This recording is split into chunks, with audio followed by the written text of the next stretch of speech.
Yep, just like that, we're live. At least that's what the Facebook overlords have told me. They've given me permission once again to come live.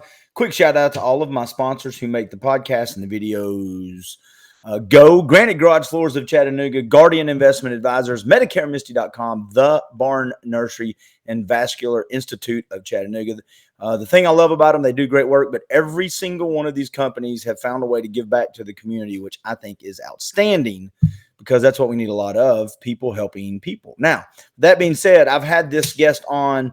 She came on my podcast when I first started it, and she's not been on since COVID. She's been on my radio show when I used to have it with Rich Mazingo.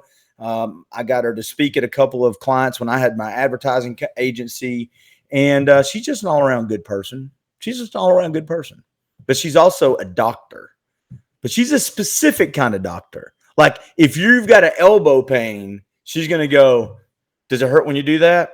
She's going to go, don't do that. That's what she's going to do. But if it comes to being a professional, sales, reading body language, communicating, by gosh, she's got her stuff in order. She's an author and a speaker. Here she is, Dr. Donna Van Natten. How are you? Hi, how's that elbow treating you? It's good. Did I get that right? If somebody's got a bad elbow, you're not helping them. Nope, I'm not. I always say, like, I'm a doctor, but I'm not that kind. Yeah. So if you have a problem, I'll be happy to write you a note. Yeah, but if they've got a kind of a handshake issue, you can help them with that. Absolutely. Oh, you know what? All of it. From head to toe, I'm your person of how you communicate with your body. Well, you know what's, and these are very casual conversations, and we're going to pull up comments because I know a buddy of mine, Gary Miller, has got, I think he knows somebody that's a good friend of yours. Yeah, so he might chime in here in a second. But just like all good communication, this all starts up here, right? It starts in your brain. Right. Typically in your limbic system, right there in the amygdala, not the critical thinking part, but way inside here is that little amygdala, that little lima bean with full of emotions that we try to control with our critical brain, but all too often gives us away if things don't go well.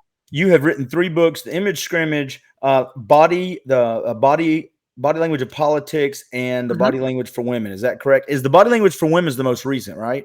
It is actually, COVID with the publishing house, freezing everything, like the whole world stopped. So did the publication of the 2 books, or I should say the release of them.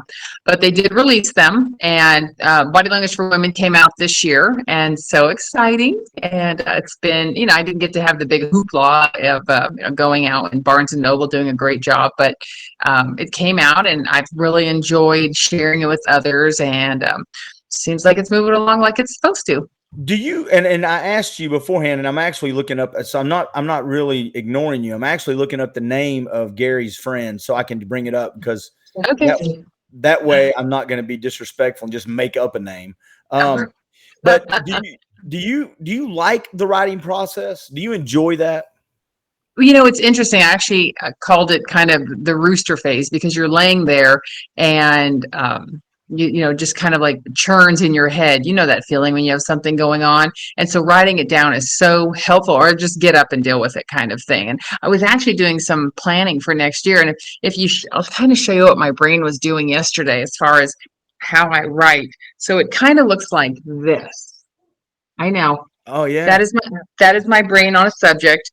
So it just kind of has little tendrils and an octopus look to it, and you just get it out there. And that's kind of how the chapters came to be, with the help of the publisher of what they specifically wanted in the books, because when you have a publisher, we can pretend that it's all mine. We can pretend I picked these people out, right, or this color or this font, but that's not the case. They say things like, "Do you like it?" Which really means this is what we're going with. We hope you like it. Absolutely. It'll fake like you like it. One thing too, and I asked, Gary Miller just wrote a book, Finding Grace. And I asked him how he handled critical feedback. And before we move on, I want to say Mike Carter, because I know who our mutual friend is for that, by the way. I know exactly who you're talking about. Kathy. Mm-hmm. Yeah, yep, Kathy. There we go. Yep. There we go. I know Mike. Mike Carter said, Donna and I taught school at Lafayette Middle. She is a good friend, an outstanding teacher, definitely an outside the box teacher. Thank you, Mike. By the way, Mike was one of the best boxers in Chattanooga, by the way. That's awesome. Yeah, Mike and I go a long way back. I had just moved from California and Las Vegas, and got a job down there, and I was in seventh and he was in sixth. And I guess coming from California, I was definitely an out of the box kind of teacher. I believed in a lot of physical and play and materials and arts, and asked for anything I wanted. I think I probably threw the school into a spin kind of thing, but Mike's been great all these years. So the thing I brought up to Gary was critical feedback. So you've written several books. He's not. This was his Mhm. first one. When you send it in and you get an editor and other eyes on it, is it hard when you've invested and poured so much of yourself into something? Is it hard when you get those red pages back? Like, what do you mean you don't like that? And usually it's not a matter of them not liking it. They'll see in their opinion that it's redundancy, or, oh, you kind of covered that earlier. So cut that out. Or, look, we want to cut out about 3,000 words. And you're like, but they're my beautiful words. And you cut. They can do it to you on a particular writing style or the way something is phrased. And I think that's probably the hardest part, is your writing style with somebody who may have a different writing style. Or, for example, use of commas. I'm old school commas, and I might have an editor who says too many commas, and I'm like, but they belong there. I am guilty of not being well versed in punctuation like I should. So when I write, I will throw commas and semicolons around like salt. Oh, I just sprinkle them yeah. in. Yeah, that's probably not a good idea. I actually follow the rules, Just do you remember the days like when it was something, something, and something? And you're like, is there a comma after the second one before the and? Well, yes, there is. There But is. now, should we leave it off or should we leave it on? Kind of thing. So I would always put it on. They're like, no, let's get rid of it. Or spelling out letter or numbers. Or just writing the number itself. So there's rules for those. So they have these writing rules for everything, and it really is the style, because of course I ask about everything, and it's really the writing or literary style of the publisher and their ultimate rights. So I may own the words, but they own the book. I think I shared this story when you were on with me last, or I may not have, but back in college, my first semester, I was a journalism major. I was going to be a journalist because Oh, I love to okay. write. I write poetry and I do that. I've written some short stories and some songs and all that. I love to write. Uh-huh. And so after my first semester, my journalism professor came to me and he goes, "Hey, you're one of the most creative writers that you are really good." He Okay. goes, "You need to get out of anything that requires discipline with the written word because you'll never make it as a journalist." This was before computers. Freestyle. Yeah. It's before we had autocorrect. And he goes, Right. "You're going to drive me insane and you're going to be miserable." And it was the best advice I got. I went and got into something Wow. else. But But if you think about it, music artists. I mean, look at Taylor Swift. It's poetry, and where you choose to inflect, or how the twist of two words, to however you want to put it. So honestly, your words might be perfect for music or somebody that's a true artist. yeah, but it would drive somebody like you that does follow the rules insane. You would be like, "Hey, don't send me anything else ever." It's not ain't, it isn't, or is not, right? It's not me and somebody, it's somebody and I, but depending on the me. Yeah. And I'm the guy that goes, "Oh, you know what I meant." Yeah, that's it. Right. Well, that's because we're getting older, Clint. We get to say that. You know what I meant. Yeah. Hey, so how did you get into being the body language doctor? How'd you go from teaching and from California and Las Vegas to now you speak? And we're going to talk about some of the things you've done and you're getting ready to do. But how did you make that transformation? I one of my degrees is in sociology, so I've always been fascinated by people and groups. And when I was teaching, I just loved the whole group dynamics, particularly of teenagers. I taught what was called junior high, or was now middle school, and I just thought they were hilarious and fascinating. And I saw a lot of similarities with adults. Basically saying that we act like 14-year-olds, or the masses do. And so, carrying on and then, doing public education formally, I probably wasn't the greatest fit. I challenged the systems too much, worked my way down and out of the Department of Education. And my mom gave me some great advice. She said, because I said, should I go back in the classroom? Because it's kind of safe, and I kept my license. And she said, you can always go back, Donna. So, but she said, you know what? And she kind of, put her hand across, and she said, why not let this, meaning the world, be your classroom? So I took a very educational approach to it, and I continued my formal education and began speaking, which I had a natural affinity to be able to do. And if you speak well, you typically can write well, because it's just the written or the spoken word. and how you deliver it. And, I did a lot, did and do a lot of grant writing, what I call my meat and potatoes work, because again, it's just storytelling, telling a Mhm. story to of course win money to implement a program. And then people ask me to speak on stuff, and I knew that I quickly picked up that, like how we communicate, and really dove into the dynamics of speaking and tone of voice. And then there was bodies involved. And again, fascinated with humans and groups, began to dive into that. And it just kind of rolled along. And then I had a couple of great role models and mentors who just helped me along the way, like most of us have, or are fortunate to have. And here's what I ended up doing. And I actually connected with, and I picked up some Inc. articles, and my friend there was great. And the book, actually, the first book came about because I was speaking somewhere, and they said, hey, we're going to set up a table for you to sign your book. And I'm like, book, great. And I said, oh, my book's not here, and she's like, well, when does it come out? And I'm like, November. November's great. And she's like, great. And I got in the car, and I'm like, yeah. So, but all the stuff for the book is stuff that I had been sharing with other people anyway. So it was Yeah. really just putting it down and then looking at what was out there. And most of the work in body language is done by males coming out of a private sector or government. And so why not take a more social, corporate, not military approach to it, about people dynamics, what my field in it. And then it was picked up by Skyhorse Publishing for book 2 and book 3. And here's where I am. Well, So and two, I've been a career since 2008. well, and you said something kind of interesting that most of the books at that time when you were getting into it had been written by men. And I'm sure that, and I'm, being a guy, I'm sure I would relate to a lot of the advice, but there some things that are true across the board for men and women. Like me and you, there's certain things that are just, they are what they are, but there are nuances in difference based off who we are Oh, individually sure. that is, I think, is important. So you filled a void, a niche there that's great.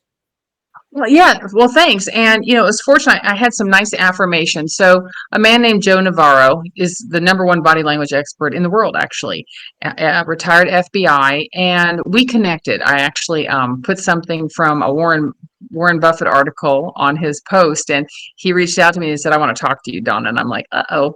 And, we had the nicest Zoom. And he said, look, I looked you up. I've been following you. And I want you to say that you remind me of me 10 to 15 years ago, and anything I can do to help you. And wow, what a Wow. push. And so I came back relatively soon and said, would you mind writing the forward for one of my books? Since you offered. And that kind of affirmation really helps. And word of mouth, it's in the sense of you get one job and it leads to another, which leads to another, and institutes that are statewide or national. And whether the client is a healthcare or in banking or in education, it really doesn't matter.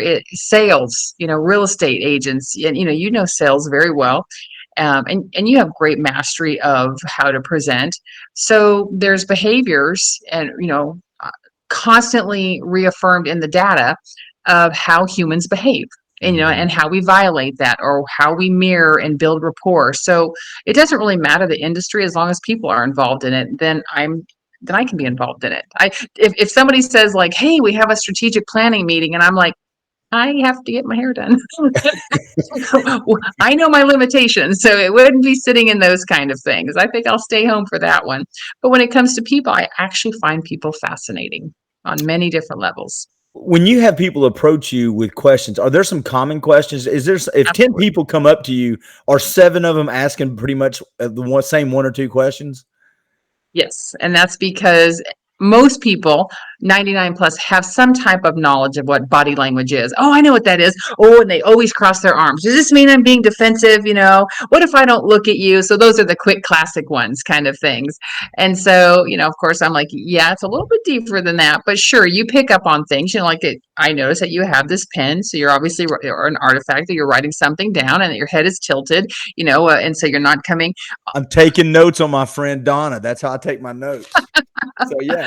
Exactly. I know you're like, oh my gosh, it's her. And what's funny is when I speak with people in the beginning, I usually don't tell them what I do. So they get pretty comfortable. Then it kind of comes around to me about, what do you do? And I'm like, I tell them, and they're like, my God. I'm like, it's too late. They just You've already made your first impression. they just sit like this, like, Yeah. hey, Yeah. very neutral.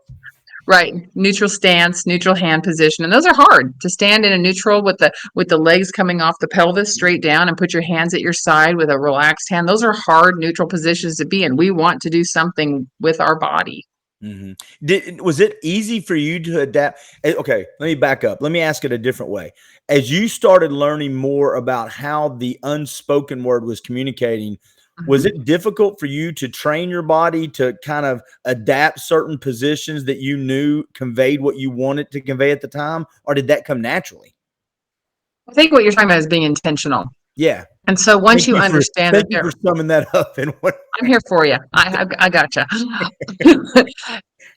Yes, by being intentional, we're never going to have 100% perfect communication, whether it's speaking to somebody on the phone, texting. It's because we can't control what another person does. However, can we manipulate?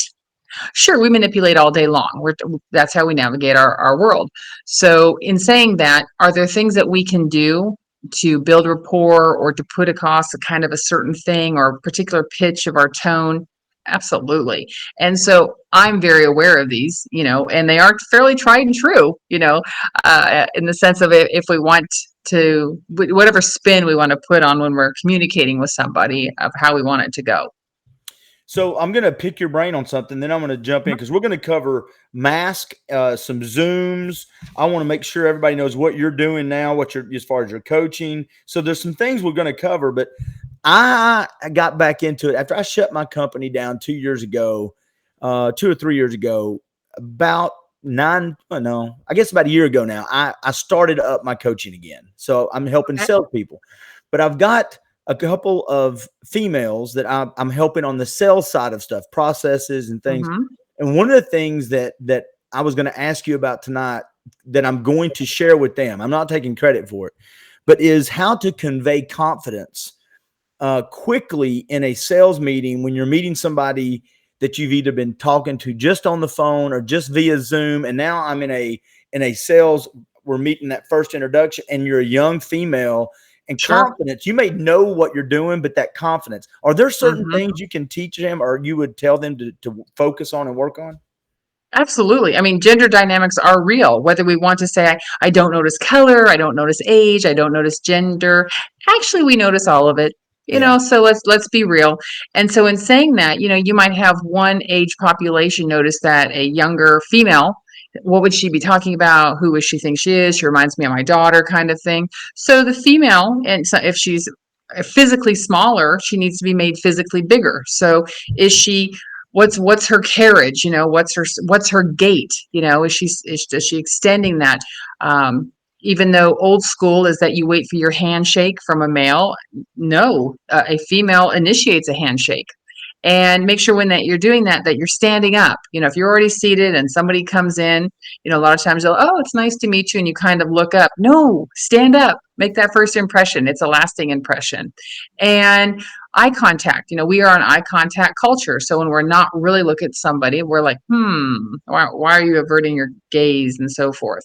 So there's definitely some things that you should do, whether male or female, to make a great first impression, because we do remember those things. I mean, if you think about it, Clint, years ago, you'd hear people say, yeah, I got the tractor loan, gonna put her there, man. And, women are, kind of known for this fishy, mushy kind of handshake, or I'm not sure what to do.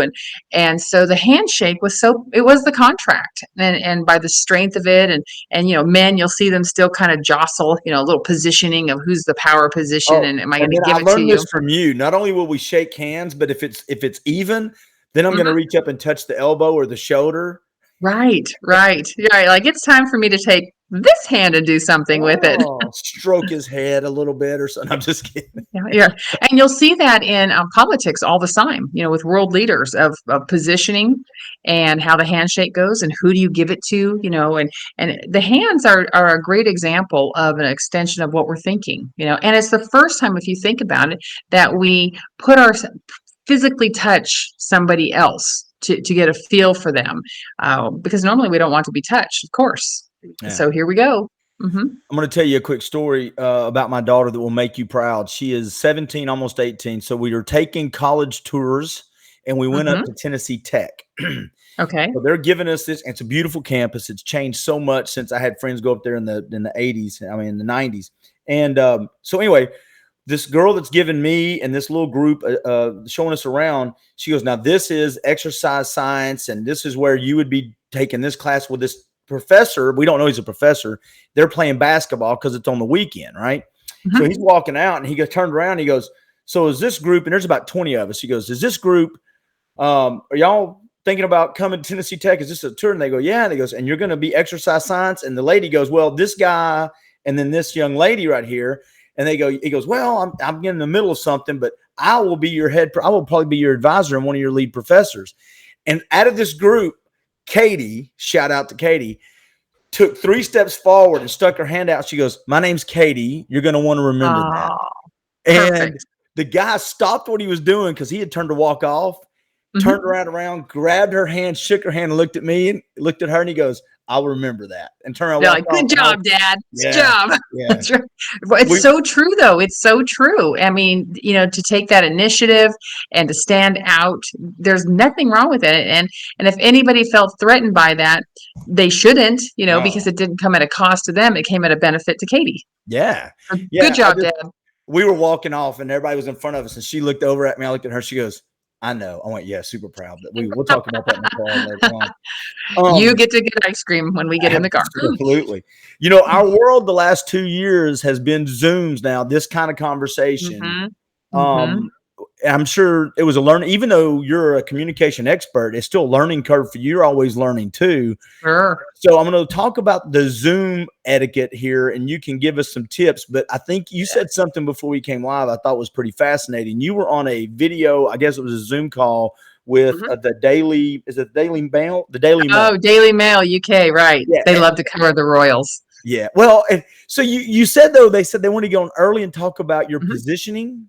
Yes. Oh, so yeah, exactly. So it comes to where our eyes are on the screen. We don't want to be too high, we don't want to be too low, looking up, looking down. And so they do pre-calls, like most news shows do, to ensure that your eyes are looking right at the camera. So when I'm looking at you, it looks like I'm actually looking at you and nothing else versus, I'm paying attention to the chat down in the corner kind of thing, Yeah. because we're very sensitive about where our eyes go, which you're absolutely right, Clint. The whole pandemic has messed up everything because we're a social creature. We want to be with other people. And so this pandemic has us at our human core. And when you take away the body, that 100%, that 55% or half of how we communicate goes somewhere else between our words and our tone. And we wonder why we're hypersensitive. Like I just said the littlest of thing and she bit my head off. And you're like, so we became hypersensitive. And then what now is called, fatigue with Zoom, because we have an extra cognitive load on our brains. So never have we had to engage with you. And I also see myself, you'll see people and they're like, hi, it's good to see you. Oh. We don't do that in person unless we see a mirror and we, turn away. So you'll see people actually cover up themselves because we're not used to seeing ourselves or everybody else on the screen. And what are the time delays of I talk, you talk, and oh, sorry about that. And then you throw in trying to run the PowerPoint or share this piece of information or ask questions or have a group dialogue. It's really heavy on the load. So Zoom fatigue or video fatigue is real.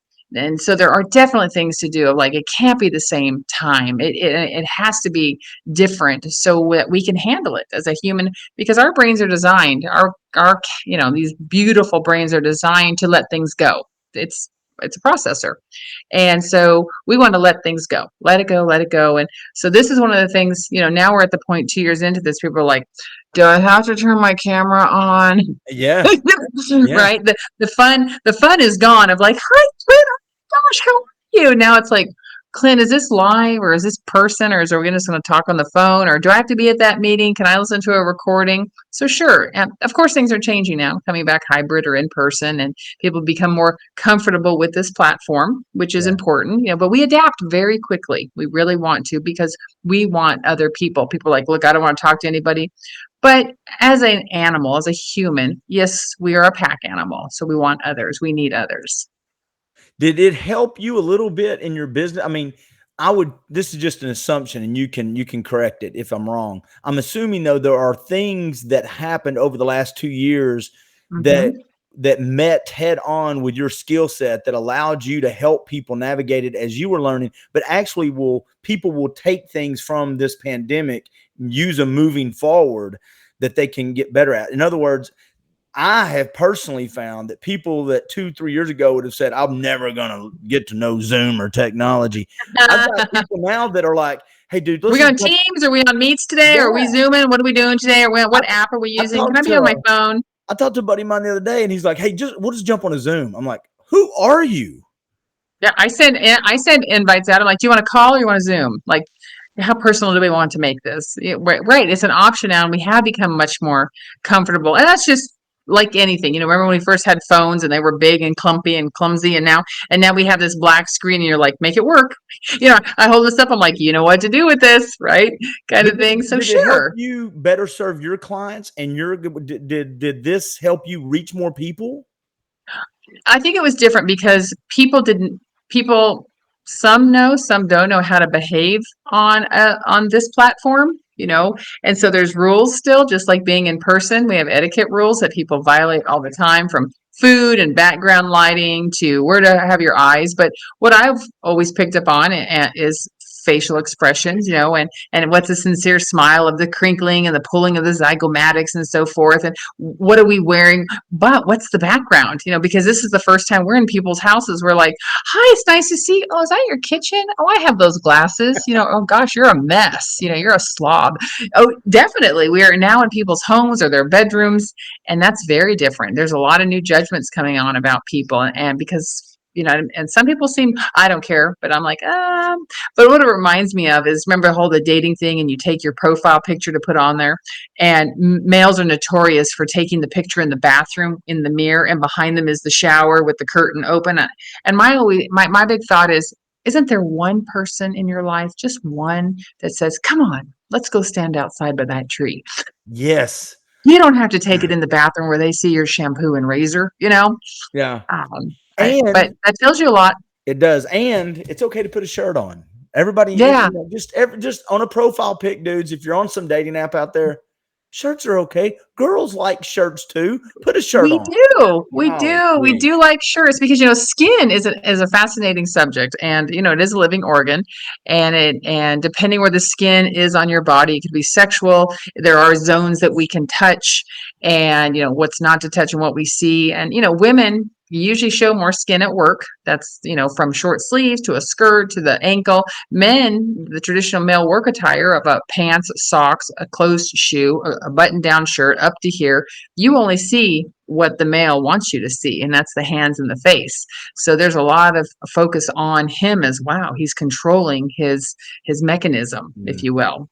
And so the same thing on Zoom, and what do you get to see, or the same thing in pictures. Yeah, it happens naturally, and we can say that we don't want to be judgy. Of course not. No one wants to be the judge, but we constantly judge our environment because we need to be alive in it. So if I see a dark figure and a shadow coming my way, I'm not going to think, I wonder if maybe it's just a tall lady selling flowers.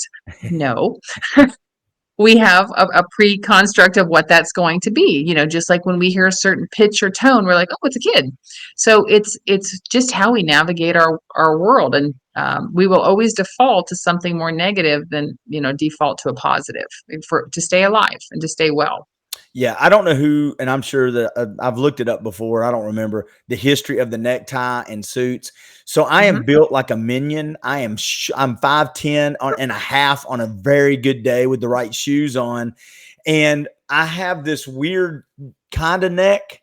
So when you put me, but I have like long leg. It's really weird. So my daughter, I wore this yellow shirt all the time when I was in sales, and I had this tie, and I never could button the neck because I had a bigger neck, an 18-inch neck, but my shirt, to get an 18-inch neck, the sleeves would hang over my hand. So you have a SpongeBob SquarePants? Is that what you're letting me know? My daughter called me SpongeBob because I was wearing this yellow shirt. She goes, Dad, you look like SpongeBob. I'm like, well, and you're not going to drive till you're 19. So. And here's what you say: who lives in a pineapple under the sea?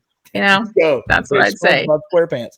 But there's an interesting thing about neckties. So men, it's part of the uniform typically when you wear your shirt. You have your size shirt and you put your tie on and you go to work and so forth. And then you'll notice like it kind of gets uncomfortable and then they're clawing at it. You're trying to get that button undone.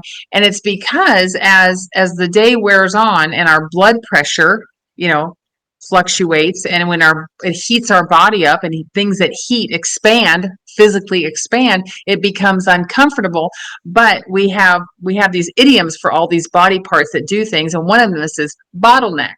And so if you think about it, you have all your brain, stuff going on, and then it all comes to this little skinny area, and then it gets big again. So literally, we hit a bottleneck, in our like, oh gosh, and we rub it and we try to undo this because it's not going to go down quickly. So if you feel that, it's a physiological thing that your body is doing to you.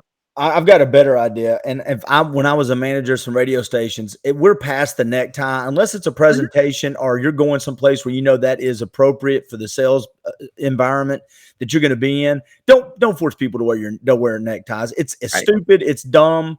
And I fought it every day of my life since 1995. It's a horrible thing. And it's probably like nylons for women. You know what I mean? Yes. Listen, I'm all for I'm not talking about comfortable like I'm wearing my t-shirt and jeans, but if you can look professional but be comfortable, you will perform better because your mind is more free to function. Yeah, that's my and to know who your client is and to know what environment you're walking into. Really, I mean, if you're on a job site, outside, and you're whip out of the car and you have a lovely pair of high-heeled boots on, you're too busy. You don't have time for where you're trying to get. You have to adapt and you have to understand your environment, which is exactly what you're talking about. Yeah. Did you have a lot of people reach out to you about the wearing of the mask? Because the nonverbal stuff, like I'll go to stores now, and here's what I've noticed when I go into the store. You know how you'll have those just incidental moments where somebody they're pushing their buggy and you both come to the same, and you were like, "Oh, excuse me."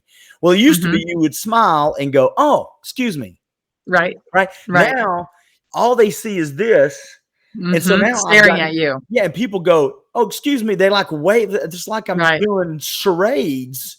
Right. Or I think one of the things we do now is when we lock eyes, we do the little, like, I see you, I see part of you, but, and you automatically get that back. And it means I see you and you see me without the kind of, but the smile, Clint, it happens here, but honestly, it happens up in here, at the zygomatic, right? Your crow's feet, if you will. So when somebody is smiling, you're looking for all this to be, and even the line underneath the eye here, that's an authentic, we hate it. And that's why when people have Botox and so forth, we're like, I can't put a good read on your face. Well, that makes sense, because it's frozen where it shouldn't be. And we see surprise and the eyebrows go up, and we see when, the eyebrows drop when you're kind of squinting or you're trying to question. And, if you're trying to hear somebody, it's natural that we become offset to bring the ear forward, in the sense of what, and sometimes we're like, so we have wonderful nonverbals that we really aren't dependent on our voice when we have so many other, the tone, and like, for example, one of the tones, pitch is the part of our tone of voice that enables us to recognize somebody in a crowd. So when you hear Katie, in a crowded area, it's Katie's pitch, her natural pitch. You're like, oh, that's my kid, kind of thing. So we know that's how we identify. It's not necessarily what they say. And then she might be going, Dad. But if she had gone like, where's the plunger? And you're like, oh, that's my kid. Yeah. Kind of thing. Right. So we have all these other things to help us out, but absolutely masks have made it so much more difficult. But, immediately we adapted, right? People went to cloth, to color. They went to try to get the fit because it's not natural. They fidget with it and so forth. You'll see people, wear it here or adjust, and they're constantly, because for the most part, we don't touch our faces. We typically only touch our faces if we have a change in behavior. So we're irritated that this mask thing is going on.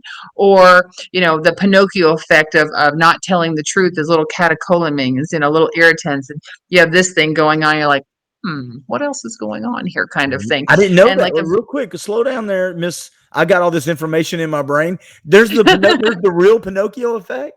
oh, sure. Yeah. We have these little, so typically, you'll see people put their hands. I mean, for example, Bill Clinton during his lying phase of his Yeah. relationship, whenever you saw him on TV, his something was always here. It was basically hooked around, Wow.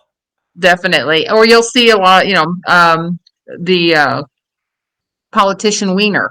Remember the Oh yeah, whole things Anthony he was Weiner. doing? Yeah, he's got tons of this kind of look going on photos, and there's little chemical irritants that your body gives you away.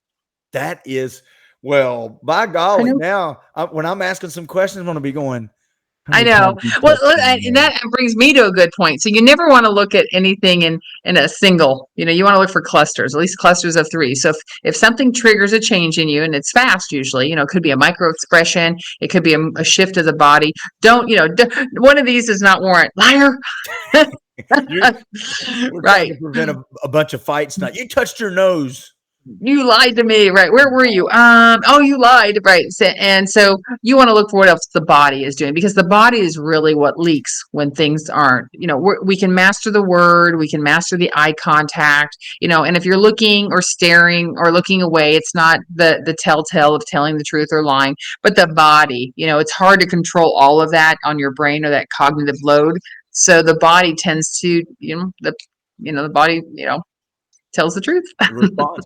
Hey, I'm going to And read one if more it comes to comment. you, oh, I'm sorry. No, go ahead. I was just gonna if I was gonna say if it's the words or the body and they don't align, we will believe the body. Is that a subconscious thing too, right? I mean, we just lock that back in our brain, like, yeah, they're full of crap. They're not telling me the truth. Right. Like when Yeah. somebody's smiling, you're like, you so hate me. You are not happy I'm here at all, are you? Yeah. You know what's really, and then let me read this quick thing for Gary. He posted a minute ago, but he said, although I've never met her, your guest has an excellent professional reputation as inspiring and fun corporate trainer, speaker, and author. Thank you, Gary. And we're going to get into that in just a Thanks, second Gary. before we wrap it up. But, and I know I've shared this on a number of podcasts. When you talked about tone a little bit, I was recording commercials in the mid 90s when I was at talk radio and KZ106. And I was a sales guy, but they every now and then needed extra voices on commercials. And they needed somebody so they would call, hey, Clint, come here. I need you to voice this, Sure, no, sure. I like the blue Voiceovers. Chevy. Absolutely. Yeah. And so I was in there with somebody, and I can't remember who it was. I think it actually might have been with Dale Deason at some point in time. But anyway, they had me read this line 2 or 3 times, and it was 3 or 4 sentences. And then he said, hey, do me a favor, smile. Even when you don't feel it, just smile while you're reading. Right. I was like, he goes, fake a smile. I don't care. Just smile.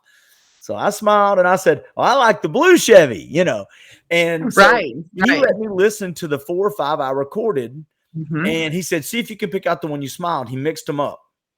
And I picked it out. And he goes, man, there's just something about it. You can tell most of the time. So I give advice to clients now, if they're on the phone with a hard conversation, breathing and smiling actually will come through on the other side. Right. And along with planted feet, planted mind. So if you have a topic that you really want to cover, don't wrap your feet around your chair, cross them over. Planted feet, planted mind. So it goes through your entire body. Are you a stand-up person when you have a conversation? If it's a phone and you need to, I'm a stand-up guy. Either is okay for me, depending how I want it to go, honestly, just depending who's on the other side there. And, but I think some of it here is to understand who you are. No one is saying that you have to be a certain way. People want their freedom to express, but there are rules. You violate the rules. They're not written down. Some are written down, but there's a huge list of rules, and you're best to learn them if you will. And that's what I get to do, is I get to help people be intentional. You could be moving up the ladder, the corporate ladder, or going from manager to director, or you want to advance your career, or something with a relationship, or from friends. Like the book is, there's chapters on girlfriend relationships, romantic relationships, childhood relationships that got us here. And even though it says like body language for women, let's face it, it's body language for people, but we just know that there's differences, and the studies affirm this. Actually, I don't do the research. I choose not to be a principal investigator, but I read the current research and then I share it with the public. Who wants to sit and read peer-reviewed journals? Buddy. But if I tell you, like, look, 500 people, and here's what they did to them, and this is what they did 80% of the time, wow, that's good to know. Do you like speaking? I mean, if somebody told you can make a living speaking or writing books, would it be speaking? Okay, yeah. There is no author in me that says one day I'll write a book. The book came out of need or necessity. It went along with the speaking. And so if I could speak full time, continue to travel, I have, fortunately, I'll be in Florida, and then I was asked to speak in Thailand, right, at a women's conference in the spring. Real quick, how'd they find you? How did you get found for Thailand? Well, sometimes if you target women's topics and so forth, it comes up and they do call for speakers or present a paper or something, whatever your niche market is. And body language is kind of a niche topic. Some people speak on things that are pretty common, but body language, again, applies to all industries or communication in general, because everybody needs it. Whether you're in your 20s, your teens, a kid, you're in your 50s. There's always a need to improve that for all of us. And so my intention truly, and I've known this early on, Clinton, I've even said this before, is to teach somebody something. I don't know what it is. I don't know who, my number will be up because I check that box, but my intent is always to help. So, I would say 99% of the time it goes off really well, but there's 1% that never quite appreciate my feedback. You're a teacher at heart. I mean, you brought that with you. That's your originally a teacher. Have you? And I think that really helped a lot. Excuse me. I'm sorry. I was got something in my throat. Do you have something in your throat? Are you being honest with me? Is you have a little tickle there? I've got something in my throat. I'm just saying I'm really. I've been on.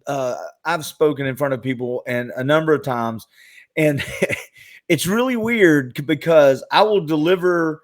I've got 5 or 6 different talks that I do that may vary a little bit, but they're just based off, you know how it is. You've got yours in a can and you can change it as needed, but the meat is the same. But there's been times I've done stuff that I've said something and one crowd will be like, I'll get the giggles that I need, and I'm on track. They're following. Yeah. Then there's other times when I go, and then I said, no, you're not a coconut, and they'll go, you're right. What the hell's a coconut? And you're like, oh, yeah, I need to recover pretty quickly here. Yeah. And those moments are horrible, man. Those are just terrible moments. Right. When it's your guaranteed applause getter, right? And then you're like, nobody's clapping. I did something in Nashville. This was probably 4 years ago, and it wasn't a big group. It was like 30 or 40 little bit small business owners. And I tried it, and now I do it. Of course, I haven't done it in a couple of years because of COVID.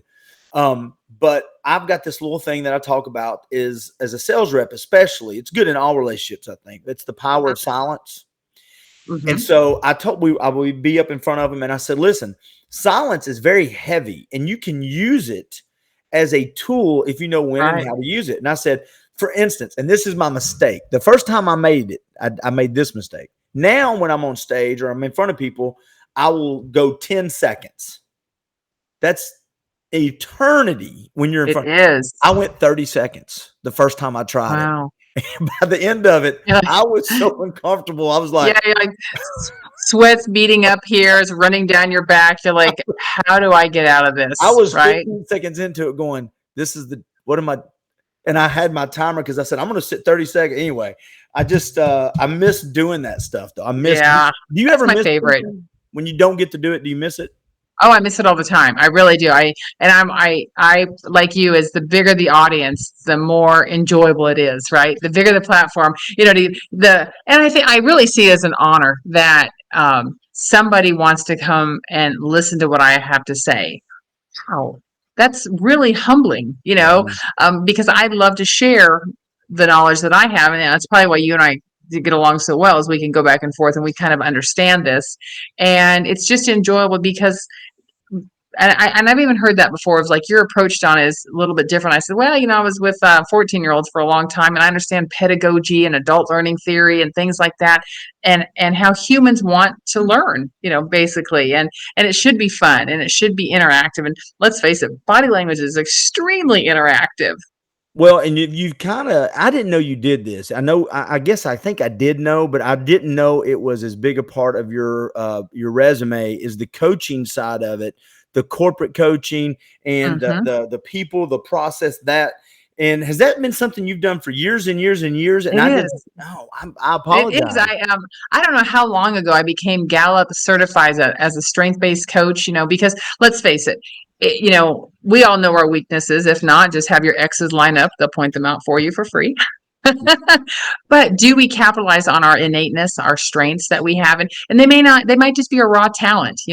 You and I may, start out playing the piano together, but in 10 years, you may be okay and I still can't play because it's not our innateness, or when a kid is pushed in a direction that's really not. But if you sit back and you listen to your innateness, and really some of the Gallup tools help you identify these, and then being intentional about developing them, which is fantastic, because the psychology behind it is I can manage my challenges better if I have the toolbox and the strengths to do that. So for example, I'm not ever going to be great at strategic planning. I'm aware of this. However, my ability to communicate and offer a lot of questions through input can help that process along. Mm. So, just like there's things that you can do to demonstrate confidence. It's the same kind of thing of there's things that just work. So is it a when your coaching approach, is it for professionals? Is it Mhm. life coaching? What platform is it, or is it yes to all? Yes to all. Now, I would not, there are certain things, for example, I am not an MD, right? And I am not a licensed practitioner. So, but when you hear things, I say things like you might want to investigate that or dive deeper, or perhaps get a nutritionist, licensed or speak with a licensed clinical social worker or professional counselor kind of thing. So I understand where my scope ends, but for a lot of this, it is life, it's career, it's relational. It's me as an adult female speaking to maybe another adult female about life experiences, or we're in this together kind of thing. So sure, as long as we know where to stop and where our scope is, which a good coach should know Yeah. when they're at the fringe of what they can do, then a lot of times people just want a sounding board, and I want to help them walk through it on their path. I can't tell them when to get on the path, or when it ends from A to B. They might want to exit it, the second exit, and they're good for now, but I help them figure that out.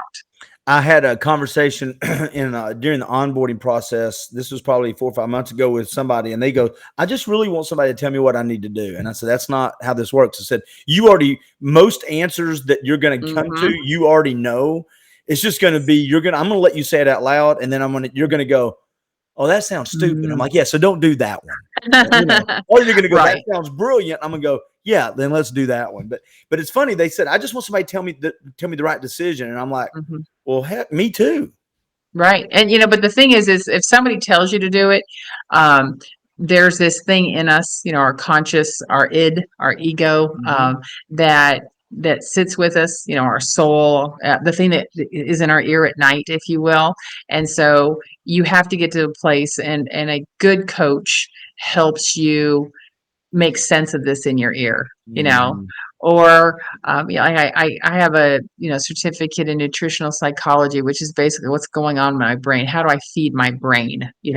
Literally feed my brain with food, and then emotionally feed my brain. My brain is tied to my body through a vagus nerve, and so this wonderful infrastructure in our head, this computer, if you will, can help us figure out a lot of things. And sometimes we just need to have somebody say, no, no, yes, yes, there you go. Do you have a morning routine or routines? Are you a routine person? I mean, are you a habit driven person? I one thing I want to always make sure is that my sleep is respected, because I understand what happens when we go to sleep, and it takes about 6 hours for this GSL lymphatic cleaning process to get rid of the plaque in our brain. And if we don't, that it will turn to Alzheimer's.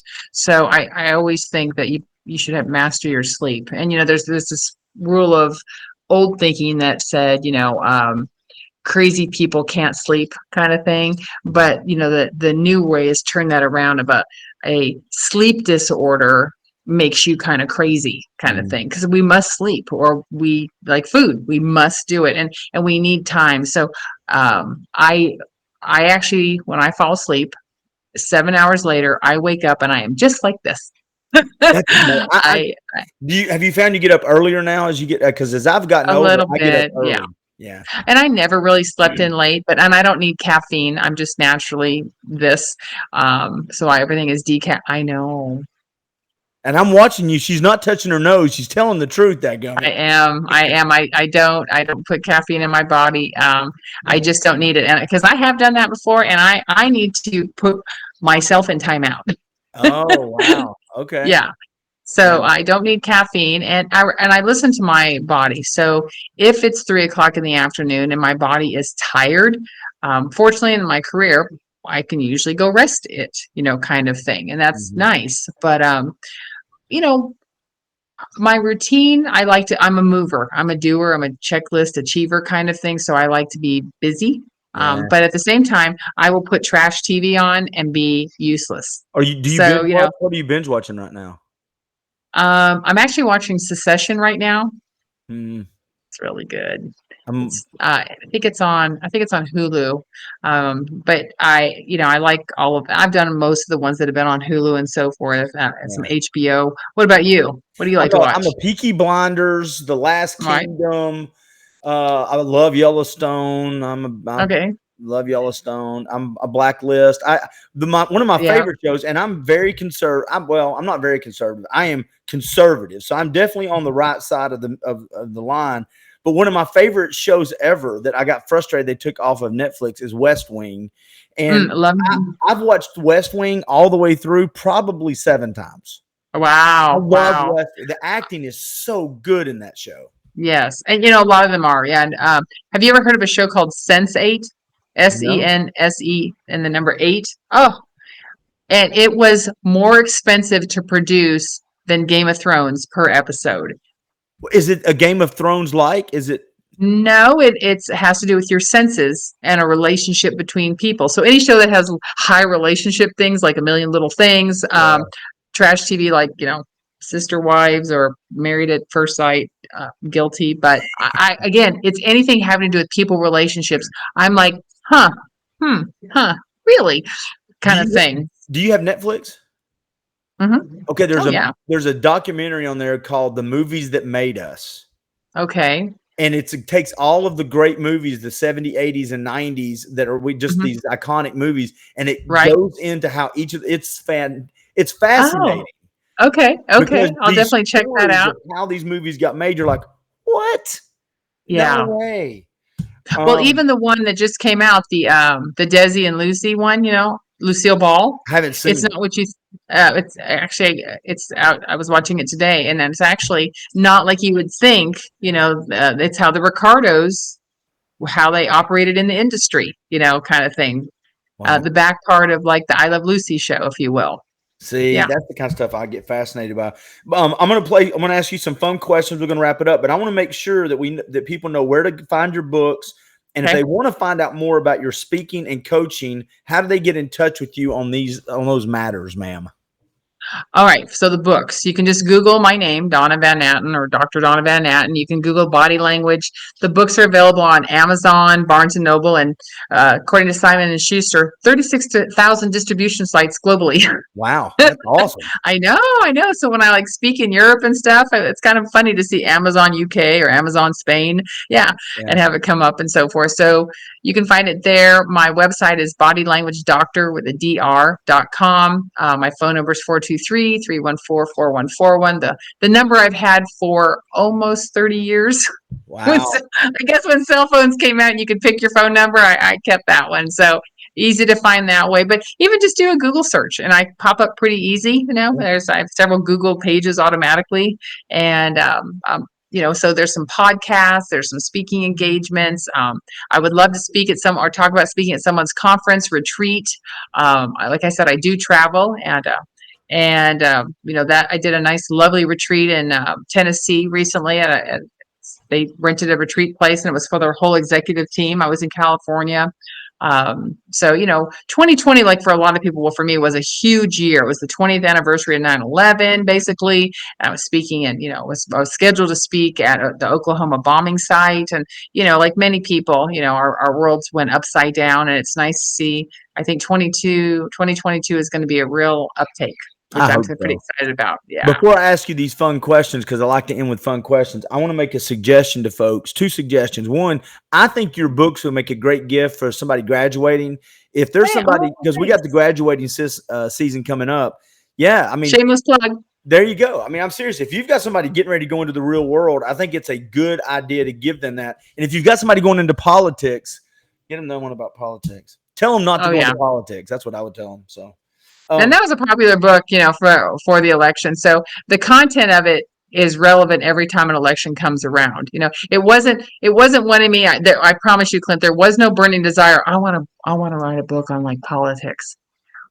But to become a savvy viewer and savvy voter is worth checking it out.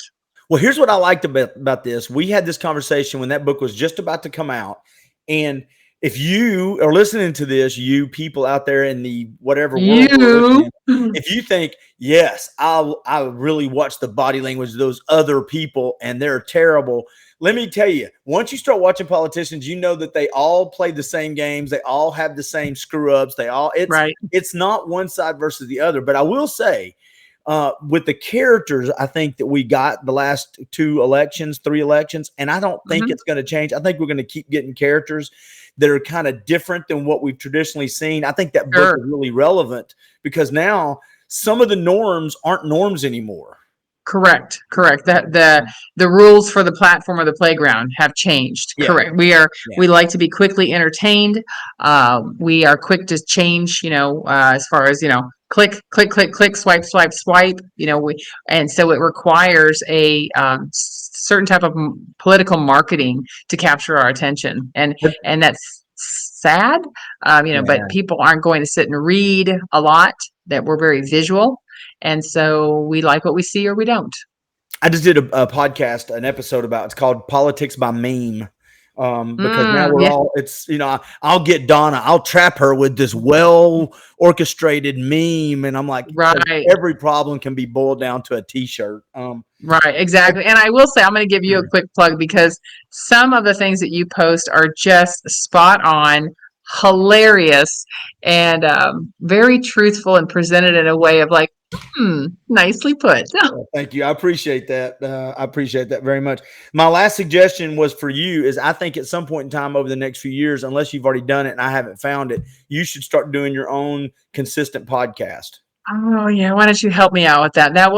We'll take that one offline. How's that? I'm fortunate. I've done several podcasts and, I know there's a platform, with other people, but my own, I just, well, you never can tell what 2022 might bring, right? Right. It's a great lead generator for you too, if you ever want to go down that road.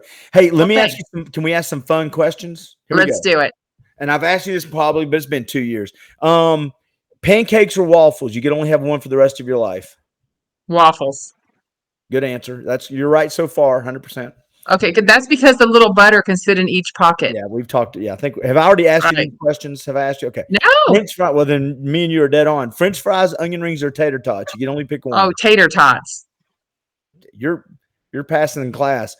You could only go on vacation one place from this point forward: mountains or beach. Beach.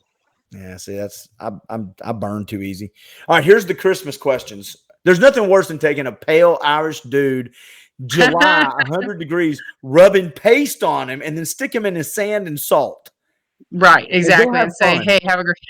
Okay. Well, my coloring is pretty fair. That's what they make umbrellas for. Or the mountains. That's why they make the mountains. And that's right. That's right. Is Die Hard a Christmas movie, ma'am? Oh, yeah. I heard that whole thing about that. I'm going to have to say maybe, yeah. but not like an elf kind of thing or a, Chevy Chase. That's it. Okay. The next question is, do you have a favorite Christmas movie? If you could only watch one in Christmas season, what would it be? I really enjoy the National Lampoon ones. Yes, absolutely. Do you have a favorite Christmas song? Oh, the one they ripped off of Instagram when I was singing to it in the car. That I really like the Mariah Carey one, the All I Want for Christmas. It's cheesy and all that, but it's dun dun dun dun dun dun. Yeah, Get you it has a going. good beat, and you can dance to it. I feel like I'm getting the DJ's reversion. It's got a good beat. It's got to dance to it. That's right. That's All right. right. Last question for the Christmas. Is there a Christmas gift that you remember getting as a kid or as a teenager or as an adult that you go, that Christmas gift, and it may not be a big one, but you remember? Oh, sure. I mean, as a kid, I loved Barbie. And so, that Barbie three-story house with that string elevator, Oh yeah. and then you had the Barbie pool that you could actually put water in. It was the kind of the doughboy above ground, of course. The whole Barbie setup always rocked for me, from dune buggy but that Barbie, three-story house, that thing was pretty awesome. Yeah, the two I actually asked this today and I didn't mention it, but the two that because I love this kind of these memories this time of year. The Evel Knievel motorcycle that I would rev Yes, up, of course, you're revved up. Yep. and then the Bionic Man, Steve Austin, where you could look through his eye though, and it Yeah, had yeah, and so absolutely. You yeah, look in the back of his head. That's yep. right, and it went right through like a little telescope. Here's the good thing about this, and we're wrapping it up. This is it. This is the last thing. This time of year, as I get older, it's easy to kind of go, well, I don't have my kids around as much, but there are millions of young kids that this weekend are going to make those kind of memories, and that makes me happy. Oh, that's great. And you know what? I feel the same way because now my kids are older than your kids and so forth. But so it does take on a different meaning. But one of the things I've really liked about getting older is I find little people really hilarious. Now their parents don't, and I didn't when I was at that but I find them absolutely entertaining in the sense of how they eat the candy. My thought is you're going to lose the teeth anyway. To let them run and jump and play and fall down, you have them so padded. But I've noticed that a lot of those parents don't share the same humor Yeah. that I do. Well, we grew up in the back of pickup trucks and no That's seat right. belts, and my dad smoked in the car with the windows up Oh till yeah. my sister was born, and I'm like, Oh yeah, and you of course don't even think about coming home early. And there's no GPS tracker on you. There were lights on the street that said it's dark, gotta go. yep. And That's right. there's these things called payphones, kids. It was fun times. We grew up in It good was. times, dadgummit. All right. We did, and thank God there were no cameras to record any of it. Yeah, I didn't do anything wrong. I didn't do anything that was Me neither. me Me neither. neither. Dr. Donna Van Natten, as always, it is a lot of fun catching up with you. I love what you do, and I hope people go buy your books. And if you need a coach or you're needing a speaker, then I hope they reach out to you as well. Thank you so much. I hope so too. Thanks, Clint. Pleasure. Happy holidays. Be safe out there, okay? Merry Christmas, everybody. Thank you. Bye, everybody.